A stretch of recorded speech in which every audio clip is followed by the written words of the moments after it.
Dharma projita kaitavotra paramo nirmacharanam satam vedyam vastavamatra vastu sivadam tapatrayonmulanam Śrīmad-Bhāgavate mahamuni krite kim va parairishvaraha sadyo hrudyavarudyate prakritibihi shushrūshibhistakshanat.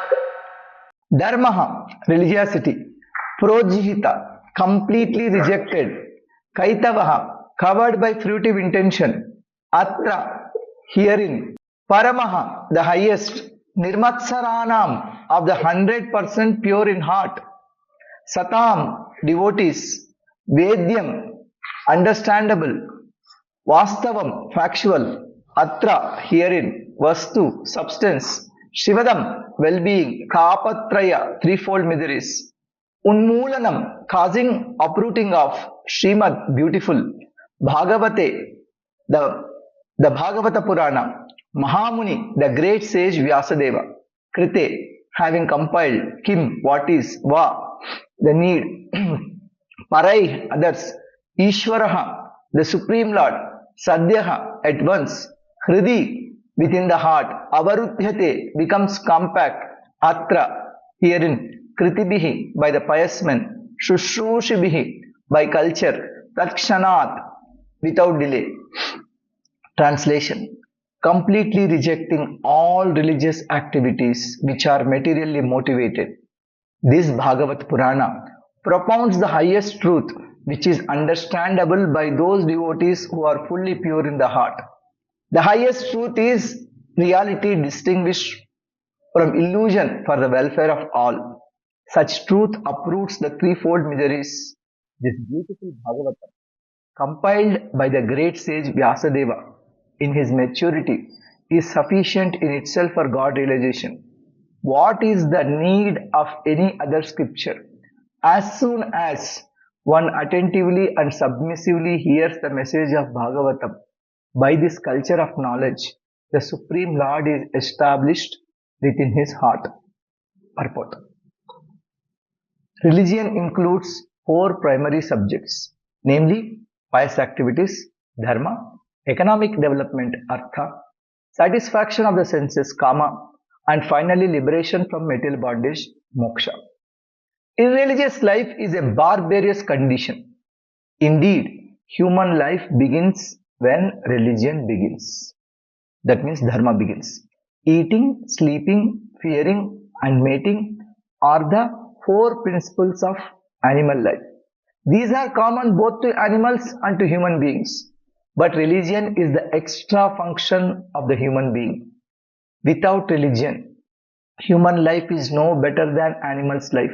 Therefore, in human societies, there is some form of religion which aims at self-realization and which makes reference to man's eternal relationship with God.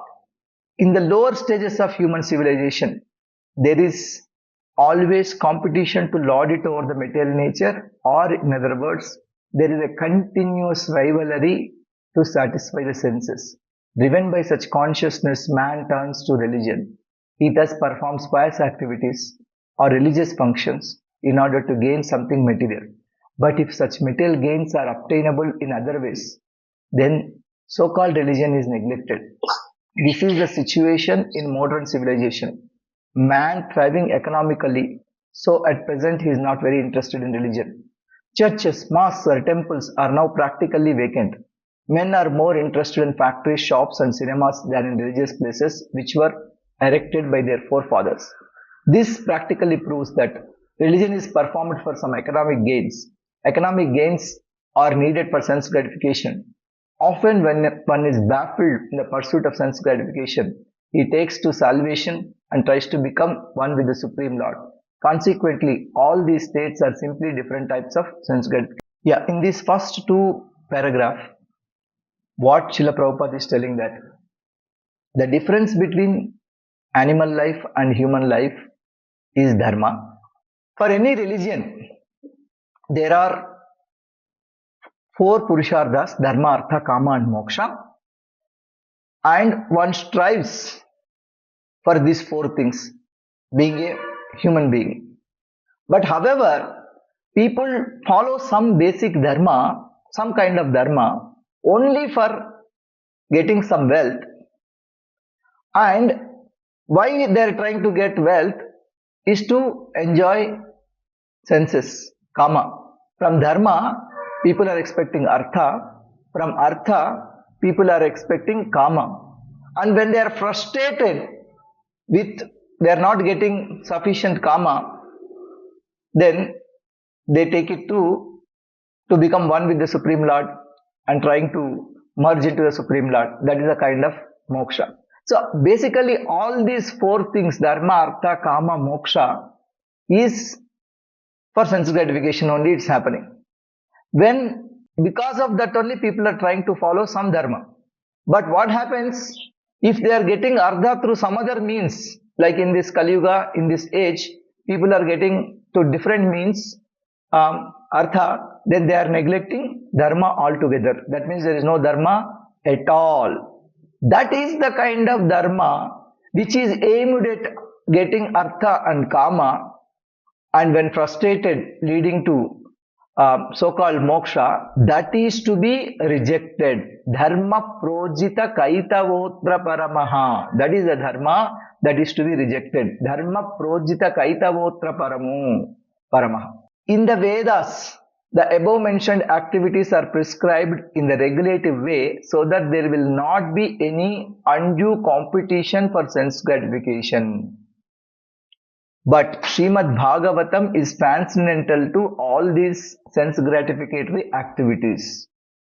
It is purely transcendental literature which can be understood only by the pure devotees of the Lord who are transcendental to competitive sense gratification. So, Vedas has some prescribed, authorized, legalized sense gratification, and also to avoid undue competition for sense gratification, Vedas put those regulative sense gratification things. But Bhagavatam is nothing to do with this mundane sense gratification. It is transcendental to these things. And Bhagavatam is meant for the pure devotees of the Lord who are transcendental to competitive sense gratification. Paramo nirmatsaranam satam. It is for those people who are non-envious and sadhus, pure devotees, and who are transcendental to competitive sense gratification.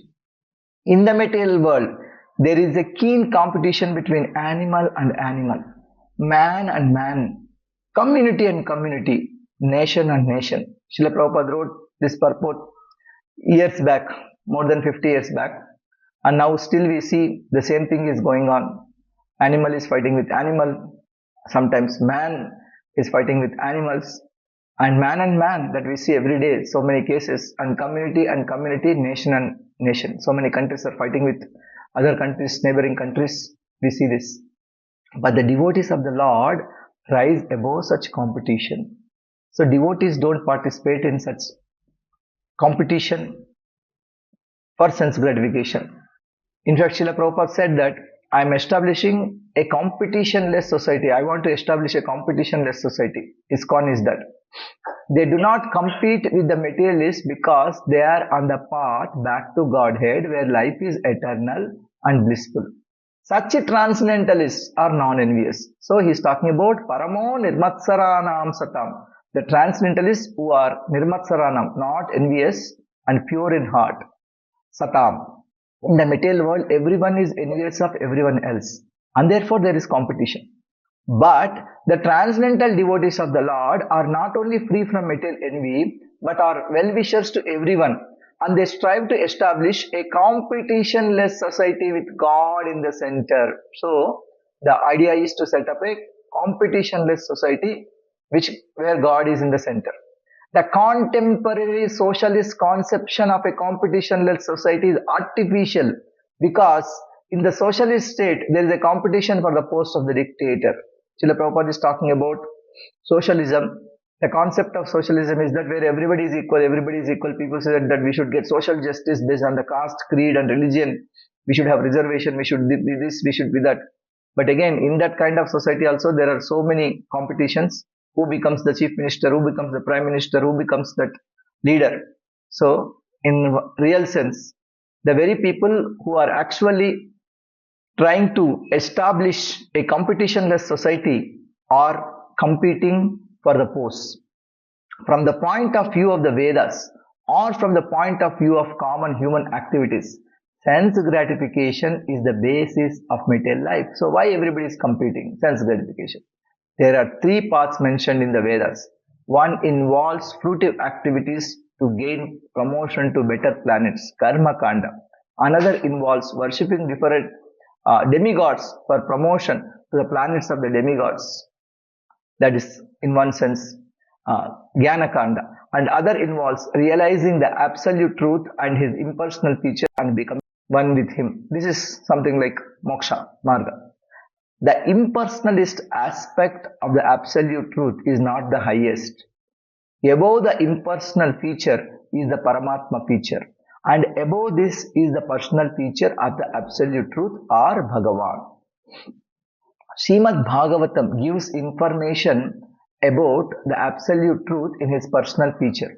It is higher than the impersonalist literatures and higher than the Jnana Kanda division of the Vedas. It is even higher than the Karma Kanda division and even higher than the Upasana Kanda division, because it recommends the worship of the Supreme Personality of Godhead, Lord Sri Krishna. In Karma Kanda, there is a competition to reach heavenly planets for better sense gratification, and there is similar competition in the Jnana Kanda and the Upasana Kanda. The Śrīmad-Bhāgavatam is superior to all these because it aims at the supreme truth, which is the substance or the root of all categories. From Śrīmad-Bhāgavatam, one can come to know the substance as well as the categories. The substance is absolute truth, the Supreme Lord, and all emanations are relative forms of energy. So now, Srila Prabhupada explained about Śrīmad-Bhāgavatam, the glory of the Bhagavatam. Vedyam vastavamatra vastu shivadham. So Śrīmad-Bhāgavatam, the vastu is the absolute truth, not the impersonal absolute truth, the Brahman, not the Paramatma absolute truth, the localized super soul, but Bhagavan, Lord Sri Krishna. That is what is explained in Śrīmad-Bhāgavatam. Nothing is apart from the substance, but at the same time, the energies are different from the substance. So Vastava Vastu, Supreme Lord is a Vastava Vastu, and everything in relation to him is Vastava. This conception is not contrary. Śrīmad-Bhāgavatam explicitly promulgates this simultaneous one and different philosophy of the Vedanta Sutra, which begins the Janmadhyasya Sutra. So in the previous verse, Srila Prabhupada wrote, that is starting with Janmadhyasya Yatra, Janmadhyasya, that is the first Vedanta Sutra and the first verse of Śrīmad-Bhāgavatam. What Srila Prabhupada is saying that the energy and the energetic, they are non-different, because all the substances are coming from that supreme substance. They are also one and different, just like sun rays and the sun. The knowledge that the energy of the Lord is simultaneously one with and different from Lord is answer to the mental speculators' attempt to establish the energy as the absolute. But the mental speculators think that energy is different and it is independent and it is supreme. When this knowledge is factually understood, one sees the conceptions of monism and dualism to be imperfect. Development of this transcendental consciousness grounded in the conception of simultaneously one and different leads one immediately to the stage of freedom from the threefold miseries. When one understands that both the theory of monism and the dualism are imperfect, at that point of time, when he is grounded in transcendental consciousness, then one will come out from the threefold miseries. Tapatrayonmulanam. The threefold miseries, when we say tapatraya, threefold miseries, they are those miseries which arise from mind and body, adi atmika, and those miseries inflicted by other living beings, adi bhautika. those miseries arising from natural catastrophes over which one has no control. Adi Daivika. Śrīmad-Bhāgavatam begins with the surrender of the devotee unto the absolute person. The devotee is fully aware that he is one with the absolute, and the devotee is fully aware that he is one with the absolute, and at the same time in the eternal position of servant of the absolute. In the material conception, one falsely thinks himself of the Lord of all his service, and therefore is always troubled by the threefold miseries of life. But as soon as one comes to know his real position as transcendental servant, he at once free from all miseries. As long as the living entity is trying to master material nature, there is no possibility of his becoming servant of the Supreme. Service to the Lord is rendered in pure consciousness of one's spiritual identity. By service, one is immediately freed from material encumbrances. So how one comes out of Tapatraya? Srila Prabhupada is saying that when we understand he is a servant of the Supreme Lord and Krishna is master, then one will come out of this Tapatraya. Over and above this, Śrīmad-Bhāgavatam is a personal commentation on the Vedanta Sutra by Śrīla Vyāsadeva. It was written in the maturity of his spiritual life through the mercy of Narada. Śrīla Vyāsadeva is the authorized incarnation of Narayana, the personality of Godhead. Therefore, there is no question as to his authority. He is the author of all other Vedic literatures, yet he recommends the study of the Śrīmad-Bhāgavatam above all others. In other Puranas, there are different methods set forth by which one can worship the demigods. But in the Bhagavatam only, the Supreme Lord is mentioned. The Supreme Lord is a total body and the demigods are different parts of the body. Consequently, by worshipping the Supreme Lord, one does not need to worship the demigods. The Supreme Lord becomes fixed in the heart of the devotee immediately. Lord Chaitanya Mahaprabhu has recommended the Śrīmad-Bhāgavatam as the spotless Purana and distinguishes it from all other Puranas. Again, glory of Śrīmad-Bhāgavatam is told. Srila Prabhupada is saying that Śrīmad-Bhāgavatam is a natural commentary of the Vedanta Sutras, Arthoyam Brahma Sutranam. Actually, we have different branches, so many Vedic literatures, but three are most famous. They are called,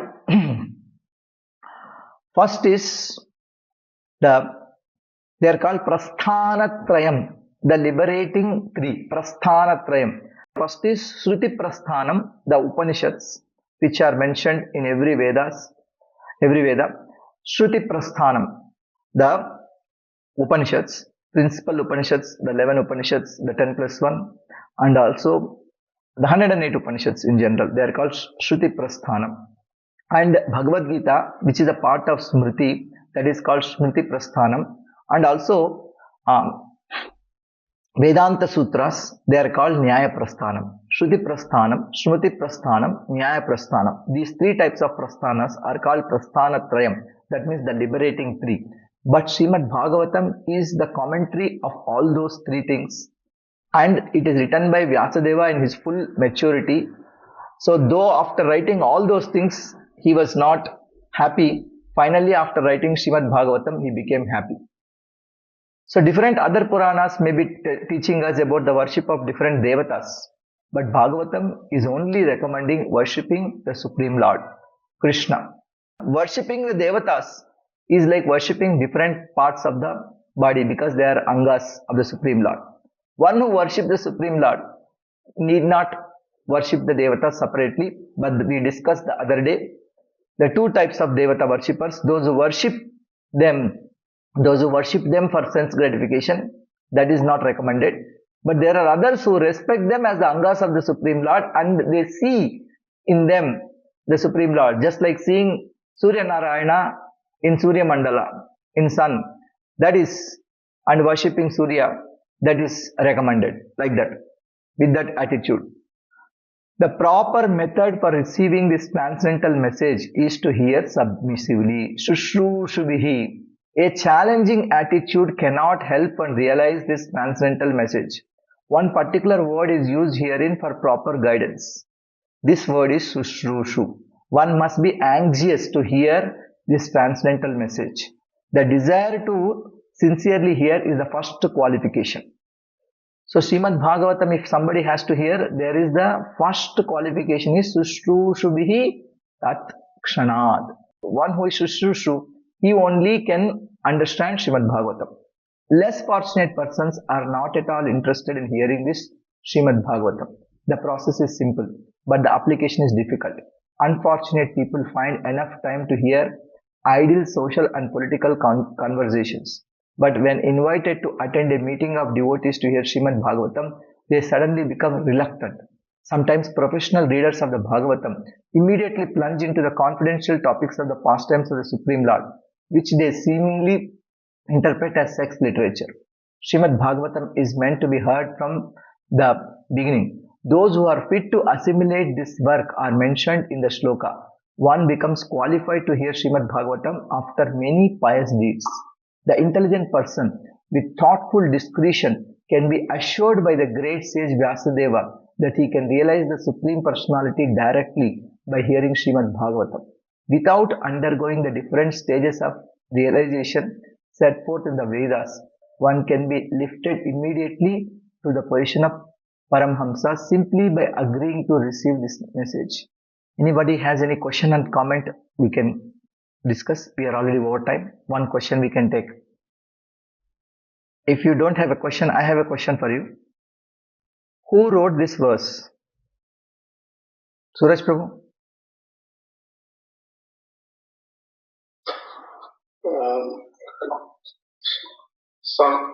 Sutta Goswami? Sutta Goswami wrote this verse. Sutta Goswami has not come to the scene yet. He will come in the 4th verse. And whatever Sutta Goswami is saying also, it is told that Sutta Uvacha will be there, but it is not there before these verses, if you see. Anyway, we can discuss tomorrow. It's already over time. I don't want to take more time. Yeah, tomorrow also we'll continue discussion on this particular verse. Hare Krishna.